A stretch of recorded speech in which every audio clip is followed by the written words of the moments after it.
Hi friends, வணக்கம். நான் உங்கள் நண்பன் குருசிவா. இது உங்கள் சினிமா சித்தர் சேனல். உங்களுக்கு இந்த வீடியோஸ்லாம் பிடிச்சிருந்தா லைக் பண்ணுங்கள், ஷேர் பண்ணுங்கள். அதையும் நிறைய பிடிச்சிருந்தா கண்டிப்பாக சப்ஸ்கிரைப் பண்ணுறேங்க.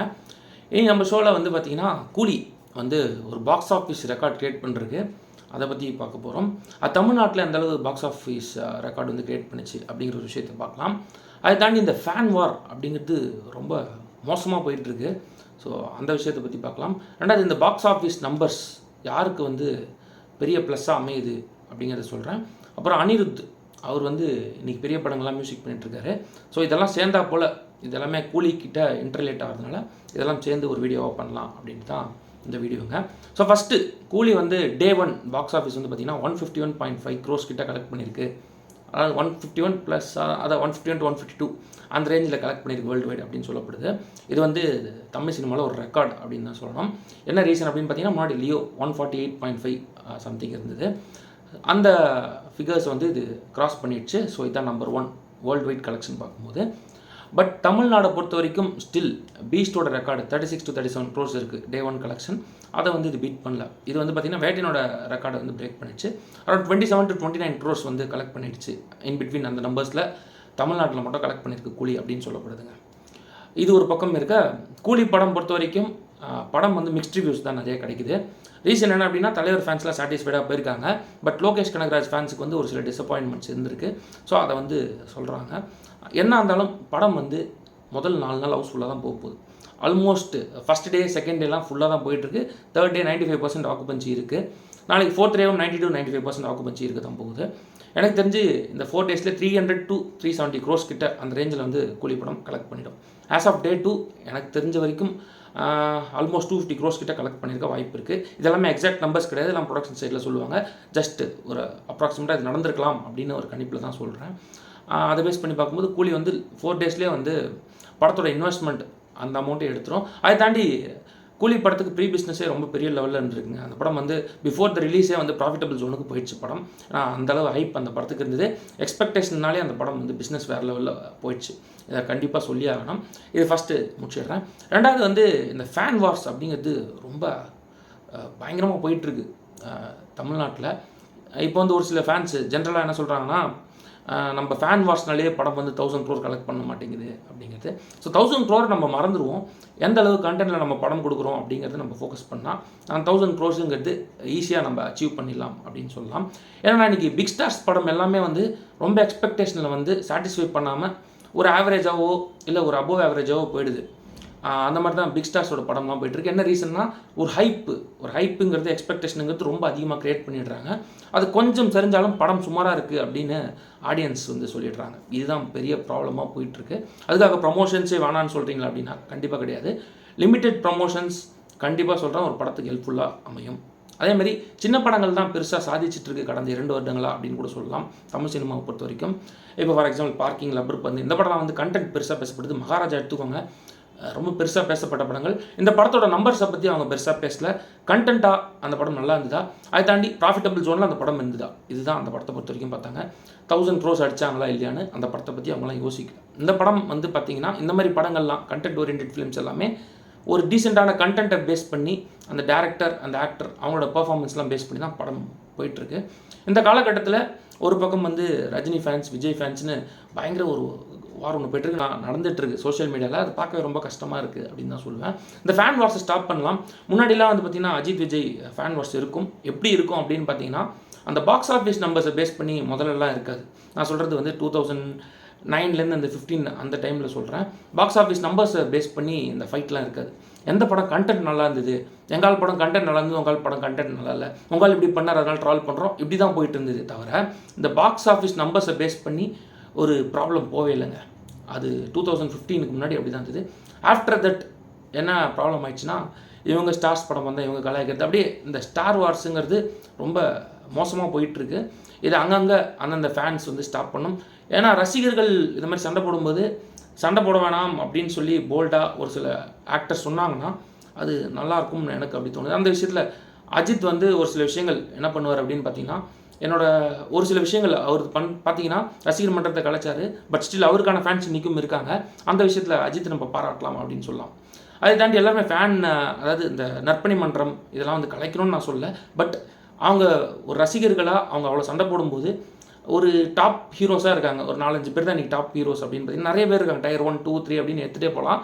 ஒரு டாப் அந்த 5ல் இருக்கிற அந்த ஹீரோஸ் வந்து ஓப்பனாக ஒரு ஸ்டேட்மெண்ட், நம்பர்ஸ்க்காக நீங்கள் சண்டை போட வேணாம் அப்படின்னு சொன்னாங்கன்னா அது பெட்டராக இருக்கும். ஆனால் அது நடக்குமா அப்படிங்கிறது ரொம்ப பெரிய கொஸ்டின் மார்க். ஏன்னா அந்த பாக்ஸ் ஆஃபீஸ் நம்பர்ஸை பேஸ் பண்ணி தான் அவங்க அடுத்த படத்தோட சேலரிலாம் இருக்குது அப்படிங்கிறது ஓப்பனாக தெரிஞ்ச ஒரு விஷயம்.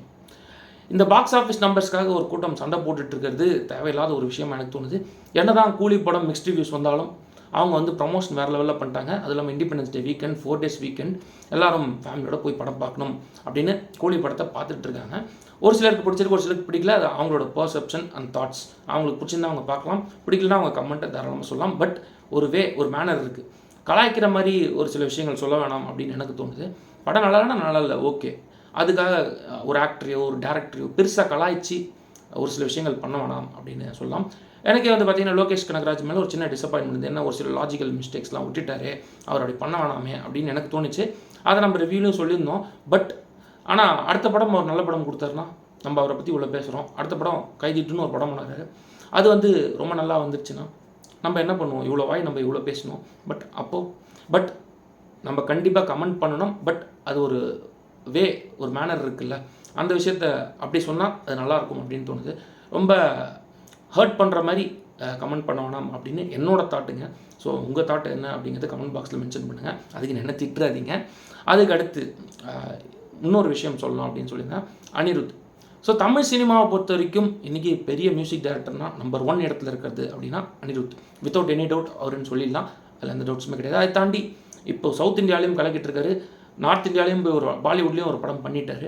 இது மாதிரி ப்ரைம் ஃபார்மில் இருக்கிற ஒரு மியூசிக் டைரக்டர் தான் அனிருத். அனிருத்தோட கடைசி 5 படங்கள் நீங்கள் எடுத்திங்கன்னா அவரால் முடிஞ்ச அளவு பாடல்களை சூப்பராக கொடுத்துறாரு, பேக்ரவுண்ட் ஸ்கோராக கொடுக்கணும்னு நினச்சி கொடுத்துட்றாரு. ஆனால் அந்த ஹைப்பே பெரிய ப்ராப்ளமாக இருக்கா அப்படின்னு எனக்கு ஒரு டவுட்டாக இருக்குது. என்னென்னா அவர் நல்ல மியூசிக் போட்டால் அந்த படத்தோட டைரக்ஷன், அந்த கதை அதெல்லாம் வந்து ரொம்ப ஸ்லோவாக போச்சுன்னா அந்த ஹைப்னால அந்த படத்துக்கு ஒரு ப்ராப்ளம் வருதோ அப்படின்னு எனக்கு ஒரு டவுட்டாக இருக்குது. ஃபார் எக்ஸாம்பிள் இந்தியன் 2க்கு அப்புறம் எடுத்துக்கோங்க. இந்தியன் 2 வந்து ஒரு படம் வந்து பெருசாக போகல அப்படிங்கிறது எல்லாருக்குமே தெரியும். அது கமல் ஃபேன்ஸும் டிசப்பாயின்ட் ஆனாங்க, சங்கர் ஃபேன்ஸ் பெரிய டிசப்பாயின்மெண்ட். எல்லாத்தையும் தாண்டி அனிருத்தும் அந்த படத்தில் பெருசாக பேக்ரவுண்ட் ஸ்கோர் எதுவும் கொடுக்கல. ஏன்னா அந்த படத்தில் கண்டென்ட் பொறுத்த வரைக்கும் ரொம்ப சுமாரான ஒரு கண்டென்ட் தான் இந்தியன் 2. அதுக்கப்புறம் பார்த்தீங்கன்னா தேவாரால அனிருத்தோட பாடல்கள் பெரிய ஹைப்பை க்ரியேட் பண்ணிச்சுங்க. ஆனால் அந்த ஹைப்பே வந்து அந்த படத்துக்கு கொஞ்சம் ப்ராப்ளம் ஆச்சு. ஏன்னா படத்தில் கண்டென்ட் வைஸ் பார்த்தீங்கன்னா கொஞ்சம் அப்படி சொதப்பிட்டாங்க. அதனால் அந்த படமும் ஹைப் கம்மியானதுனால ஃபஸ்ட் டே கலெக்ஷன் நல்லா இருந்தது. அதுக்கப்புறம் நெக்ஸ்ட் டேஸ்லாம் வந்து ரொம்ப சரிவை சந்திச்சுது. அதுக்கப்புறம் பார்த்திங்கன்னா விடாமுயற்சி பற்றி தெரியும். அனிருத் ஒவ்வொரு ஃப்ரேம்லேயும் அவ்வளோ உழைப்பு போட்டிருப்பாரு. ஆனால் ஆடியன்ஸுக்கு அந்த படம் பிடிக்கல. ஏன்னா அந்த படத்தோட கான்செப்ட்டு, ஸ்க்ரீன் பிளே எல்லாமே ரொம்ப புதுசாக இருந்தது. அது எல்லாருமே அக்செப்ட் பண்ணிக்கவும் இல்லை. அஜித் அப்படி பார்க்க நிறைய பேர் ஏற்றுக்கல. இது ஒரு விஷயம். அதுக்கப்புறம் பார்த்திங்கன்னா வேட்டையன் பொறுத்த வரைக்கும் படம் ஹிட்டு, கண்டென்ட் வைஸ் ஓகேவான படம். பட் நிறைய எக்ஸ்பெக்டேஷனோட வந்தவங்க ஓரளவு ஹிட் மெட்டீரியல் தான் வேட்டையன், அதில் எந்த டவுட்டும் கிடையாது. But black Bastar Vettaiyan. அந்த படத்தில் அனிருத் என்ன பண்ணுமோ ஓரளவு பண்ணுறாரு. ஆனால் பேக்ரவுண்ட் ஸ்கோர் அந்த படத்தில் கொஞ்சம் ஆவரேஜாக தான் இருந்திருக்கும், அதையும் கிளியராக சொல்லிடுறேன். அதுக்கப்புறம் இப்போ ரீசெண்டாக வந்தது பார்த்தீங்கன்னா கிங்டம் படத்தில் அனிருத் தான் பேக்ரவுண்ட் ஸ்கோர் போட்டாரா அப்படின்னு ஒரு டவுட் இருக்கும். ஆனால் பாடல்களும் பெருசாக இல்லை. ஏன்னா ஒரு மியூசிக் டைரக்டருக்கு எவ்வளோ ப்ரெஷர் கொடுக்கணுமோ அந்த அளவு தான் கொடுக்கணும். ரொம்ப ப்ரெஷர் கொடுத்தாலும் அந்த ப்ரெஷரே அவருக்கு ப்ராப்ளமாக மாறிடும் எனக்கு தோணுது. அது இல்லாமல் அனிருத் பொறுத்த வரைக்கும் சூப்பர் ஸ்டார் படத்துலனா அந்த பாடல்கள் பேக்ரவுண்ட் ஸ்கோர்லாம் ரொம்ப அருமையாக பண்ணுவார். அதே மாதிரி தான் இந்த எல்லா படத்துலையும் பண்ணியிருந்தார். அந்த அந்த பாடலோட ஹைப்பு தான் படத்தை அடுத்த லெவலுக்கு எடுத்துகிட்டு போச்சு. அதில் எந்த டவுட்டுமே வேணாம். ரெண்டாவது லோகேஷ் கனகராஜ் இருக்கார், அதுவும் ஒரு ஹைப் மெட்டீரியல் தான். இதெல்லாம் வந்து கொஞ்சம் யோசிக்கணும். ஏன்னா பாடல்கள் ரொம்ப நல்லா கொடுத்தா கண்டென்ட்டும் அதுக்கேற்ற மாதிரி இருந்தால் தான் படம் பெருசாக பிளாக் பஸ்டர் அடிக்கும் அப்படிங்கிறது என்னோட சஜஷன். அனிருத் அவ்வளோ உழைப்பு கொடுக்குறாரு. ஆனால் ஒரு 5 படங்கள்லேயும் பார்த்தீங்கன்னா அந்த ஸ்க்ரீன் பிளே, டைரக்ஷன், கதை ஏதாவது ஒரு சொதப்பல் நடந்ததுனால அந்த ஹைப்பே கொஞ்சம் ப்ராப்ளம் ஆச்சா அப்படின்னு எனக்கு தோணுது. டேரக்டர்ஸ் அனிருத்துக்கு ஈக்குவலண்டாக ஸ்டஃப் ரெடி பண்ணி வச்சுக்கணும், கண்டென்ட் வச்சுருக்கணும் அப்படின்னு என்னோடய கருத்துங்க.